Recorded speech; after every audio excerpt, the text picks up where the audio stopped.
$100 million doesn't last forever. What do you think he meant by that, and why do you think it just went so viral? Yeah, again, misunderstood, and I took it as $100 million doesn't look like how everyone sees it. And you're right, from taxes, from agent expenses and stuff like that, it's really not 100. And he's probably even talking about the contract. Just because it says I got 100 doesn't mean I actually saw 100. Right. And so, I remember when I got my first check, like when you said, what was my, your bill.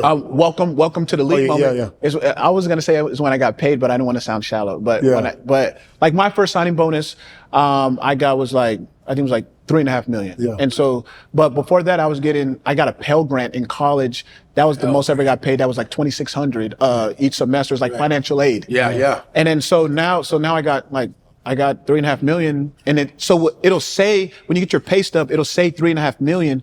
But then after you see, Uncle Sam, that's where he gets famous, and you see FICO. FICO. Who the hell is FICO? I'm tired of FICO. I'm you tired see of all FICO. that? Then you're like, okay, so it went from 3.5, so I got like 1.7. And then you hit up your accountant. Hey, I'm like, that's what taxes are for, right? Like income tax check. Like I'm gonna get that back. I'm gonna have a big. He said, no, you're not gonna see that and stuff like that. So that's how I took it. Each city you go to. The tax. Yep. That's the Michael Jordan rule, the sports tax, the jock tax. The jock tax. Yeah, the jock tax. Yep. Yeah. So I always say the best conference to play in for tax purposes is the AFC South. Oh, the South. The South. Jacksonville. Oh, yep. Ooh. Tennessee. Yep. Houston.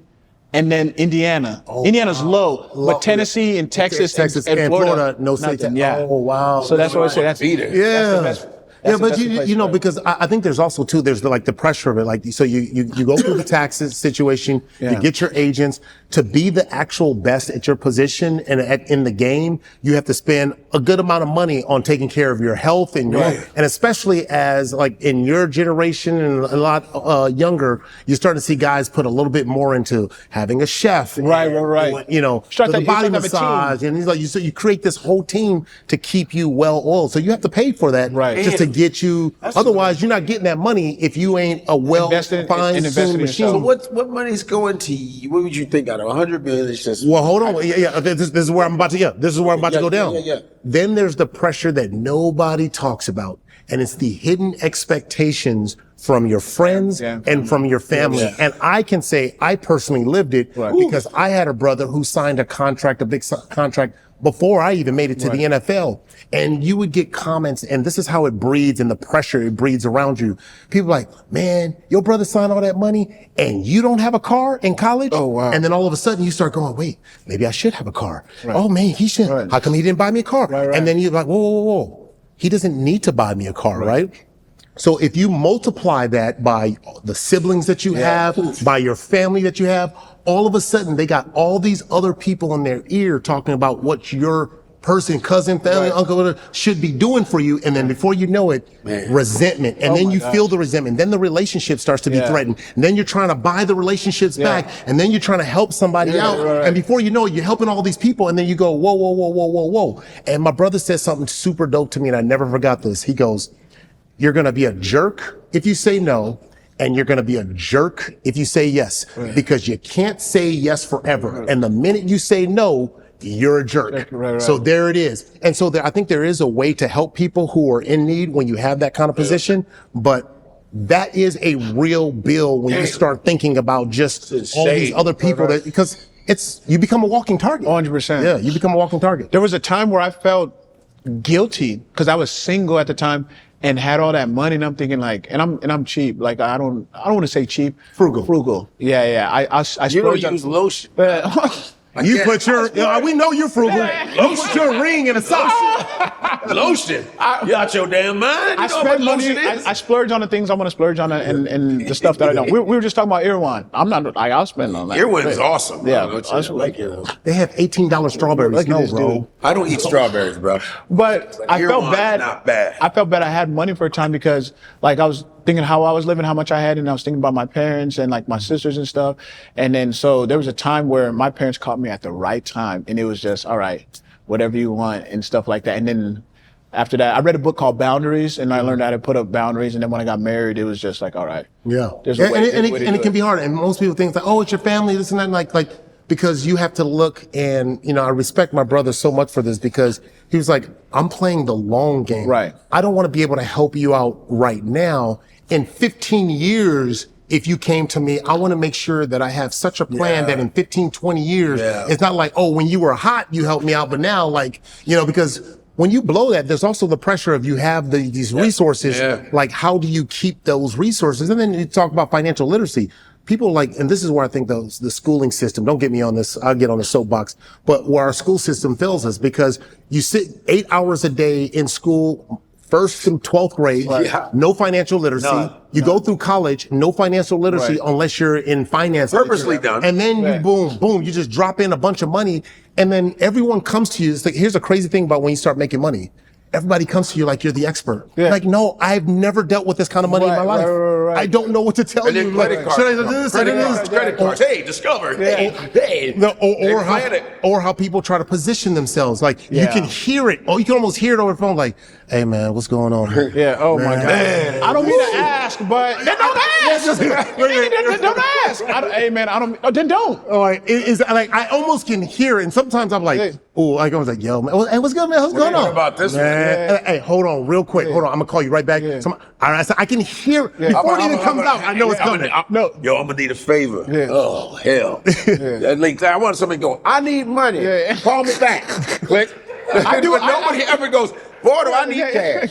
I do it back. I heard you got drafted. I have a technique. And I don't even want to say this, but I'll say it. I have a technique where I disarm them. So there was right before, man, dude, I'm not even doing well. I'm gonna do it. I'll call. Here we go. Why are we holding it like this? That's why this is a cell phone. Why are you doing this? No, do this. Hello? Hello? Can I speak to? Hello? Come on, there you go. Yeah. Okay. Yeah, there you go. That's right. This looks stupid as hell. No, this looks stupid as hell. Yo, hey, I'm doing this. I got the wired headphones because of the campus. Hey, why don't you dial too? Why don't you go? I'm right here. Go. I'm right here. What's up? Okay. I got my wired headphones. Hey, this is cooler, huh? Yeah. And then I clicked on like, well, hold on.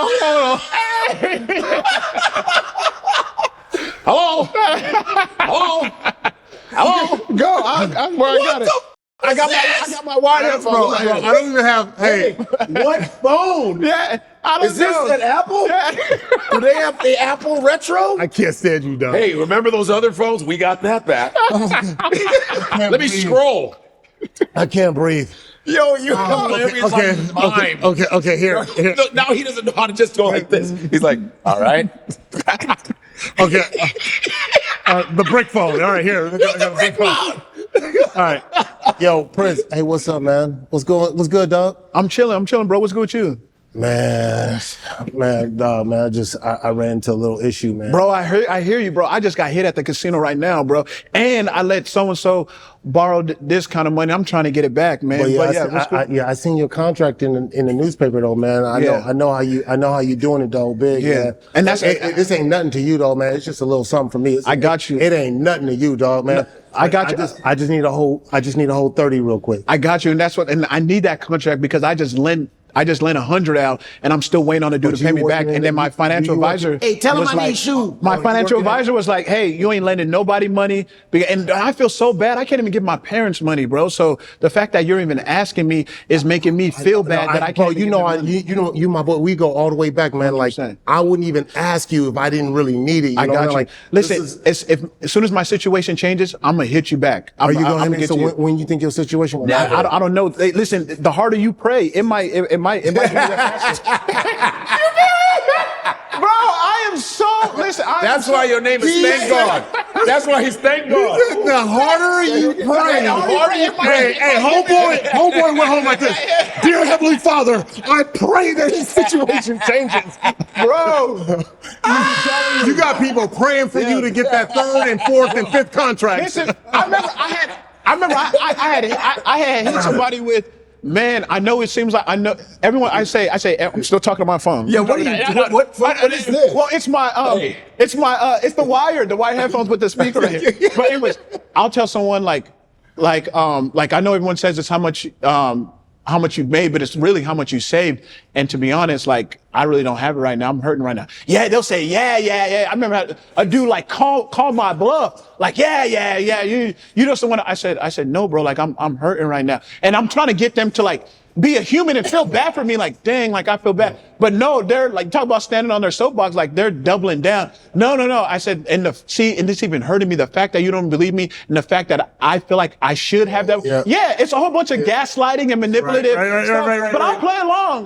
Because there's no empathy. There's no empathy. And I think that's why this thing blew out of proportion with Odell Beckham, because people see the number and they remove all humanity and all conditions and all variables when it comes to what humans go through when you get that kind of money. Like, it's the same thing that happens in a lot of people who win the lottery. You should explain it. It should be more explained. I think this is not the same thing, but it's also like in comedy clubs when we go, you get all comics get contracted differently. It's all about numbers. It's like if you put in numbers, if you sell out, you can have whatever the you want. And then one day I was talking to one of the managers. I said, so when comics are complaining about payments and all this other stuff, I said, why are they doing that? He said, let me explain how we pay people. So he just showed me the overhead on what they have to. He said, comedy clubs are basically food and beverage companies. Comedy is is not first. Wow. They're trying to get rid of their liquor and their food. So that's why it's like a $20 minimum when you go in. Right. They go, we trying to get rid of that. That's our money maker. Right. As far as the comedy, it just happens to be a comedy club. Yeah. So who do we get? We got to get the people that we know are going to sell food and liquor. Oh, let's bring in blah, blah, blah, Chappelle. Let's bring in this person. Let's bring in that person. They're going to fill the seats in so we can get rid of this food. And this, you understand? So the other comics, there's tiers. Like, dude, what about this comic? They don't do too bad.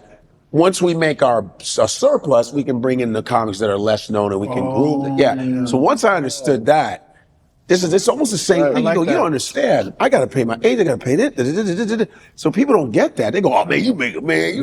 Come on. Because they see the number. They ignore the taxes. They ignore all the other expenses. Because here's the thing. It's like the same thing you do with $1 is the same thing you'll do with $1 million, 10 million, 20 million.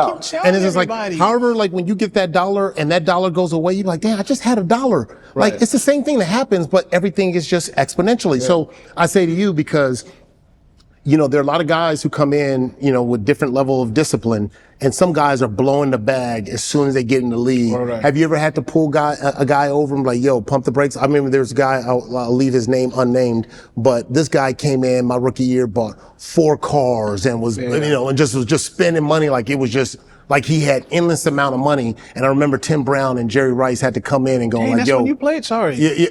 Dang, no, come on. His name Tim Brown, Jay Rice. Tim Brown. I know Jay Rice played but maybe he was around when he at the end. Well, you're right. Why would you with the leather helmet? Why would you say that? I'm just saying, like, dang. The leather helmet. It was Tim Brown. All right, my bad. He played with you look younger, so when you say that, I'm thinking you're gonna name names like Julio and like Dez and stuff like that. He has but you look, I'm like the galloping ghost. I played when you played. I'm thinking I played. Leather helmet. You just call me old? No. I'm thinking I played when you played. So when you said Jerry Rice and Tim Brown, I'm like, trying to back up, man. No. I'm done backpedaling. That was over. I'm retired. He's a DB, man. Yeah, I'm done. I don't even appreciate. I don't even know where I was going with my story. You were saying that when they were playing. There was guys. I know. But to answer the question, no. My thing is, why do they do what they do? Why do they grab you guys' money on the TV? I know. I know. That is really stupid. I actually like it. You know why? Because it keeps it like the young guys now who are getting these big contracts. It's because there's been transparency. It's the one thing I actually wish that they had in Hollywood, because in Hollywood they don't have that level of transparency. They know you could be working, you could be in entertainment, and you can be working next to somebody doing the same or more, and that person is making a brick load. They can't show it because Hollywood is really bad. Like so when you see it, because there's no comp really. You're like, oh, I'm doing just as good as this guy. Oh, I should be getting paid. Well, at least athletics is more meritocracy because you have the numbers, you put up the stats. What is Hollywood? That's different, and when you earn it, Hollywood, there's a bunch of bums getting money and are trash. What are they doing for it? And they're just getting money. It depends. What are they doing for it? I don't know. Well, no, he's right though. That's not false. He might. I said I don't know. That's what I'm saying. Sometimes they pay you for what. You